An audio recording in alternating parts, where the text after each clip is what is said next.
Okay, so today we're diving into a book that I think is just incredible, Friedrich Backman's Anxious People. Now, it kicks off with a bank robbery and a hostage situation. But what if the crime wasn't the real story at all? What if the real mystery is what happens when a group of total strangers get stuck in a room and have to face their deepest anxieties together? Let's get into it. Right from the jump, the book just grabs you with this feeling that is so familiar. It taps right into that universal pressure, that feeling of just trying to stay afloat in the chaos of adult life. I mean, we've all been there.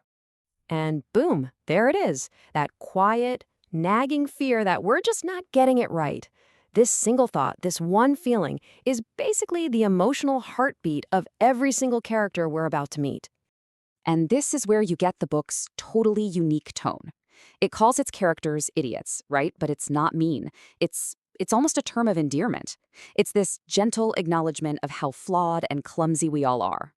These are our idiots, and you can't help but love them for it. So, that brings us to our first section. We're going to see how this completely bonkers situation becomes the perfect backdrop for exploring what it really, truly means to be human. The whole setup is just pure chaos. I mean, think about it. A desperate person tries to rob a cashless bank, which is already a fail, panics and runs into the first open door they see. And of course, it's an open house, packed with people. And just like that, we have ourselves a hostage situation. And for a minute, you might think you're reading a regular thriller. You've got the police outside, the surrounded building, the hostages. But right when you think you've got the story pegged, Backman just completely flips the script on you. And this is the real point. The crime, the sirens, all that stuff happening outside, it's just background noise. The real story, the important stuff, is happening inside that apartment, between these people who are trapped together. It's a story about connection. So, let's talk about that connection. Let's really dig into the inner lives of these characters and the invisible weight that every single one of them is carrying. You see, before they even say a word to each other, these characters are already linked. They're all carrying the same secret burden of loneliness. It's like this invisible current running underneath the whole story. Let's take Zara, for example. She's this wealthy, super successful banker. On the outside, she has it all figured out, right? But the book is crystal clear. Her problem isn't stress or burnout, it's loneliness, plain and simple. And the book just keeps digging into this feeling. This line right here. This idea of being entirely alone in every emotion. Wow. That is just such a powerful and honestly relatable way to describe that feeling of being completely isolated in your own head. And it's not just the young or the professionally successful. Even Estelle, this elderly woman who has lived a long, full life, admits her biggest fear isn't getting older, it's being alone. It just goes to show you that loneliness doesn't care about your age or your bank account. It's just a part of being human. And really, deep down, underneath all that loneliness, this is what everyone is asking themselves. Aren't these the questions that keep all of us up at night sometimes? The story just lays it bare. We are all wrestling with these same huge fundamental doubts about ourselves. So what happens when you take all these anxious, lonely people and you literally lock them in an apartment together? Well, that's what we're about to see. A totally accidental but powerful connection. So who's in this weird, impromptu group therapy session? It's a real mixed bag. You've got a retired couple whose marriage is a bit shaky, a young couple about to have their first kid, that wealthy banker.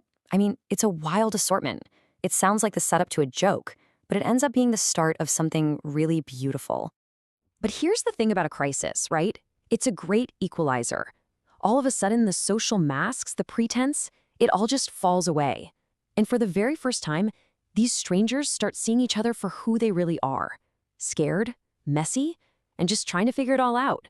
And that leads us to the novel's absolute core message. It's a simple, beautiful truth. It's not about grand, heroic gestures. It's about the small, everyday ways we manage to rescue each other. So yeah, the whole whodunit part of the story, it kind of takes a backseat to something way more fascinating, the how they help each other. We get to watch as these strangers, who are so wary of each other at first, start to form this unlikely little tribe, a tribe of idiots that has each other's backs. This quote is basically the thesis statement for the entire book. It's this philosophy of, well, imperfect compassion.